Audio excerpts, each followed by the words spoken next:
Hello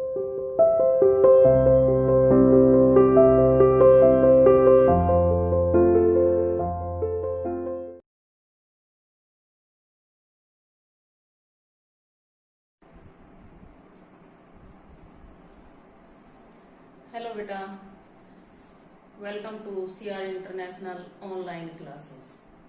तो बेटा, कक्षा 10वीं में हम हिंदी विषय में रस टॉपिक पढ़ रहे थे। आज ये हमारा आखिरी रस होगा जो आज हम पढ़ेंगे। ये हमारा लास्ट होगा। आज के बाद हमारा ये रस का टॉपिक समाप्त हो जाएगा।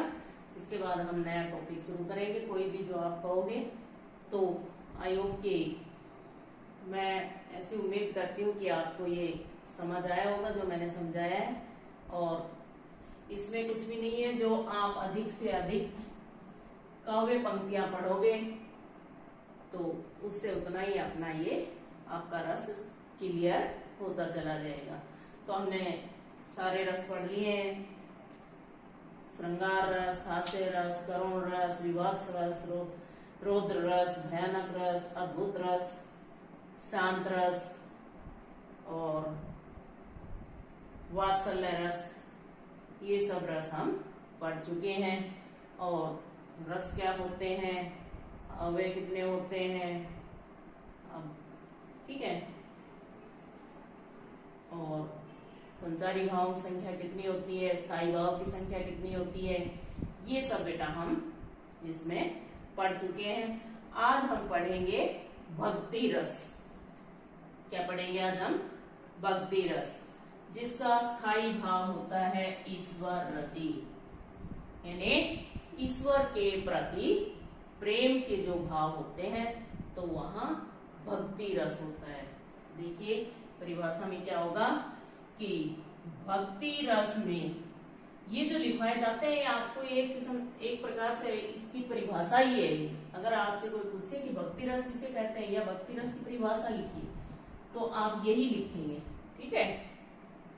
भक्ति रस में ईश्वर के प्रति प्रेम, भक्ति भावना, समर्पण आदि का भाव अभिव्यंजित होता है। अभिव्यंजित मतलब उत्पन्न होता है, ठीक है। यानी भक्ति रस में क्या होता है कि ईश्वर के प्रति मन में प्रेम होता है, भक्ति की भावना जागृत होती है, समर्पण का भाव आता है, ठीक है।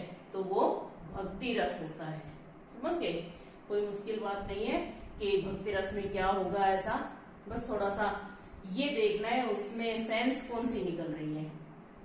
कई बार जैसे गोपियों और श्री कृष्ण की जो विरह दशा का वर्णन है वो उसमें क्या है, गोपियां श्री कृष्ण से दूर हो जाती हैं, वियोग श्रृंगार रस होता है वहां।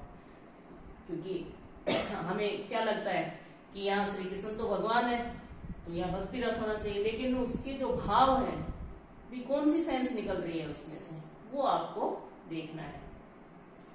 अब इसका उदाहरण देखिए कि मेरो तो गिरधर गोपाल दूसरों न कोई, ठीक है।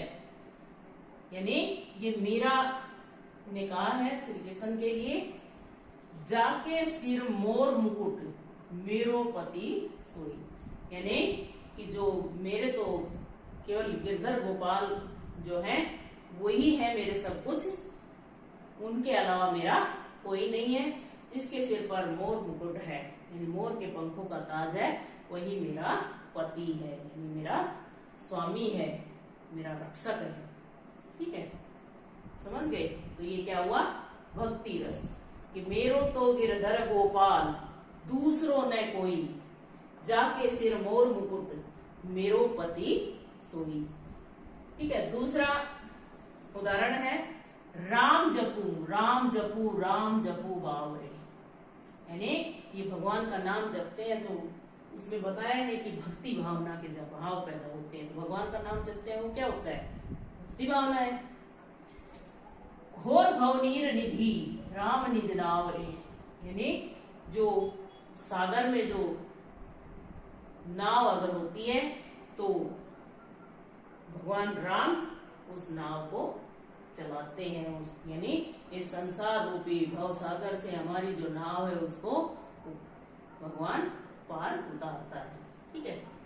तीसरा है गुरु गोविंद दो खड़े काके लागू पाए, बलिहारी गुरु आपने जिन गोविंद दियो मिलाए। कहता है कि गुरु गोविंद दो खड़े, गुरु और गोविंद, गोविंद है भगवान, गुरु है शिक्षक, दोनों खड़े हैं। काके लागू पाए, भाई मैं किसके पैर लगूं? मेरे लिए तो गुरु भी भगवान है और भगवान तो भगवान ही है। बलिहारी, उस पर न्योछावर हो जाऊं। गुरु आपने, यानी किसको बड़ा माना है? गुरु।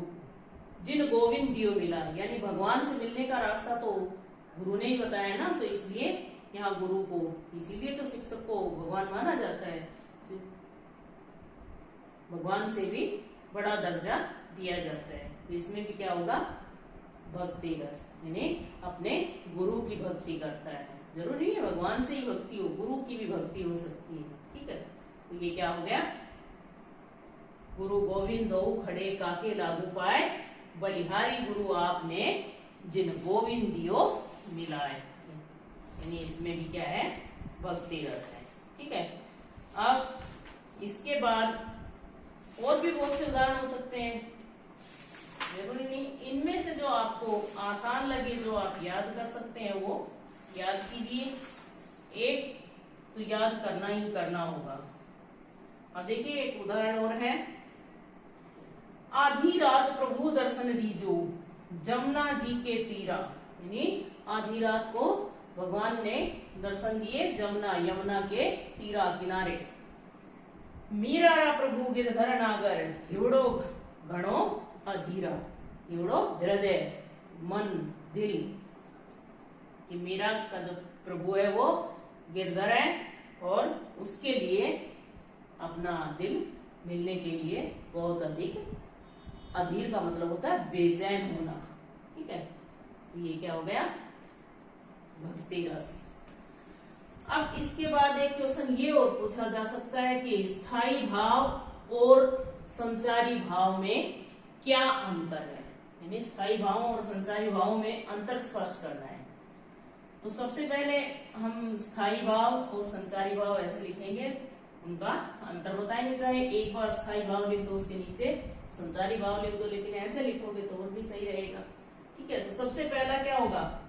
स्थायी भाव की संख्या 11 होती है, यानी स्थायी भाव संख्या में 11 होते हैं।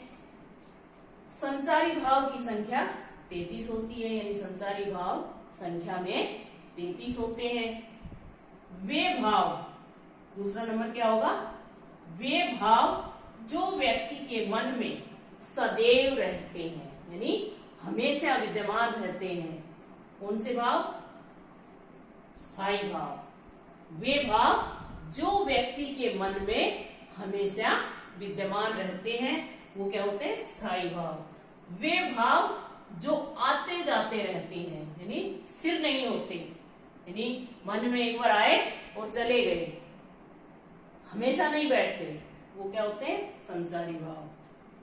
तीसरा है स्थायी भाव एक रस का एक ही होता है, यानी एक ही स्थायी भाव होता है। संचारी भाव तो एक रस में एक से अधिक भी हो सकता है।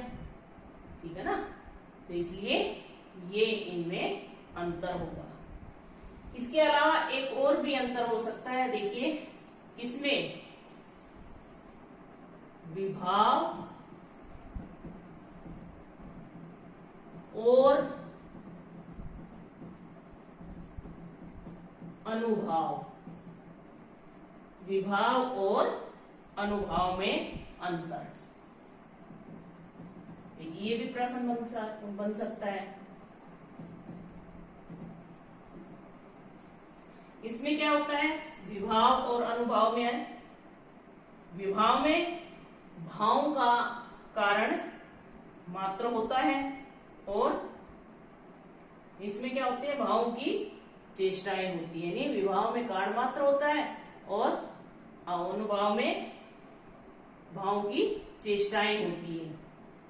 विभाव के 3 पक्ष होते हैं, अनुभाव केवल आश्रय पर ही निर्भर करता है, यानी जो विभाव है इसके तीन पक्ष होते हैं, यानी तीन तरह से होता है। जैसे कौन सा आपने पढ़ा है, आलंबन, आश्रय, उद्दीपन, ये इसके हैं विभाव के। अनुभाव का क्या अनुभाव केवल आश्रय पर ही निर्भर करता है, यानी इसका जो आश्रय होता है, आश्रय, आलंबन और उद्दीपन। तो जो ये आश्रय होता है, ये जो अनुभाव है, ये केवल इसी पर निर्भर करता है। तीसरा अंतर होता है,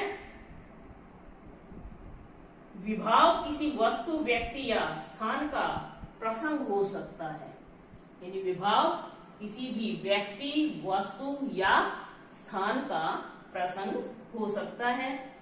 और अनुभाव आश्रय की कायिक और मानसिक चेष्टाएं होती हैं, जो आपने आज अपनी ऑनलाइन क्लास में पढ़ा था। कायिक यानी अनुभाव के जो चार भेद होते हैं, कायिक, सात्विक और आहार्य और वाचिक।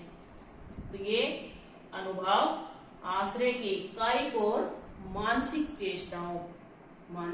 चेष्टाएं होती हैं, उन पर निर्भर होता है। ठीक है, ये एक ही प्रश्न बनता है। एक मैंने आपको बताया था कि एक ये भी प्रश्न बन सकता है, रस की निष्पत्ति का मतलब होता है उत्पन्न होना, कैसे होती है।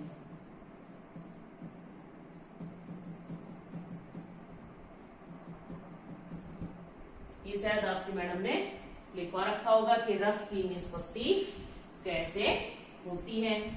अगर नहीं लिखवाया है तो सुन लो, लिखना चाहो तो लिख लेना, नहीं लिख ही रखा होगा वैसे तो। जब स्थायी भाव का संयोग विभाव, अनुभाव तथा संचारी भावों से होता है, तब रस की निष्पत्ति होती है। यानी रस कब पैदा होता है, कैसे पैदा होता है? तो कैसे होता है, जब स्थायी भाव का संयोग होता है मिलना, विभाव, अनुभाव और संचारी भाव से होता है, तब रस की निष्पत्ति होती है। ठीक है, ये हमारे रस के जो प्रश्न बनते थे वो मैंने आपको बता दिए हैं। कितने रस कितने प्रकार के होते हैं, ये भी हो सकता है। संचारी भाव किसे कहते हैं, ये आपको पता ही होगा, लिखवा ही रखा होगा। संचारी भाव किसे कहते हैं, ये भी तो प्रश्न बन सकता है कि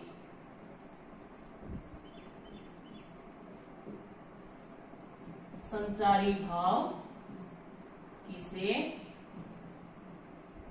कहते हैं। किसे कहते हैं संचारी भाव? मन के चंचल भावों को संचारी भाव कहते हैं। सबसे आसान और छोटी सी परिभाषा है कि मन के चंचल भावों को संचारी भाव कहते हैं। ये भाव थोड़े समय के लिए रहते ही, बहुत कम समय के लिए होते हैं। और क्या करते हैं, इनका काम क्या है, ये क्या करते हैं, स्थायी भावों को जागृत कर पानी के बुलबुले की तरह विलीन हो जाते हैं। जैसे पानी में अगर ऊपर से पानी गिरता है तो बुलबुला उठता है और उसी क्षण वो नष्ट हो जाता है, उसी में पानी बन जाता है, उसी में मिल जाता है। ऐसे ही ये संचारी भाव होते हैं जो उत्पन्न होते हैं और स्थायी भावों को जगा जाते हैं और फिर वो स्वयं नष्ट हो जाते हैं, विलीन हो जाते हैं। स्थायी रूप से न टिकने के कारण इन्हें व्यभिचारी भाव भी कहा जाता है। अब एक प्रश्न ये भी हो सकता है कि संचारी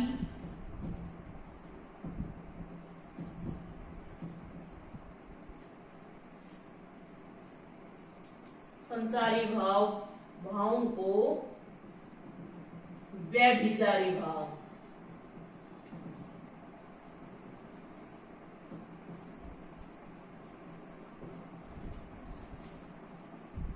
क्यों कहते हैं।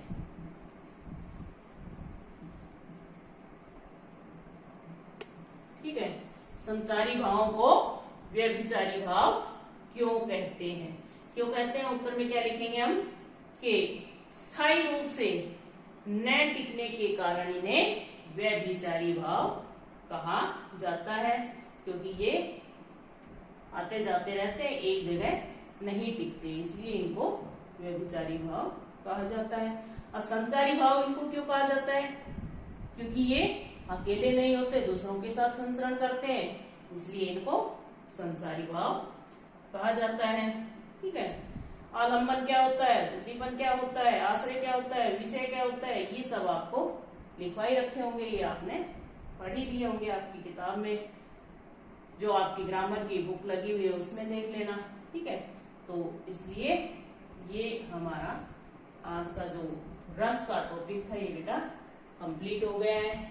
इसमें अगर कोई आपको दिक्कत हो तो पूछ लेना, जो कोई बात नहीं समझ आई हो तो दोबारा से उसको 3 बार 2 बार 4 बार जब तक आपको समझना आए इतनी बार ही पूछ सकते हैं। ठीक है, अब इसको समाप्त करने के बाद जिसने अपनी फेयर नोटबुक में नहीं लिखे होंगे वो बेटा पहले की आपके पास कोई पीडीएफ होगी, किसी अपने साथी से ले लेना और लिख लेना। ठीक है, तो इसलिए आज का ये हमारा लास्ट जो रस का जो लास्ट वीडियो था, ये कम समय का इसलिए कि ये हमारा इतना ही बचा हुआ था जो आज हमने एक्सप्लेन कर दिया है, जिसका पूरा वर्णन हो गया है। 1-2 जो एक्स्ट्रा क्वेश्चन बनते थे वो भी हमने पढ़ लिए हैं। ठीक है बेटा, तो आज के लिए इतना ही काफी है। धन्यवाद।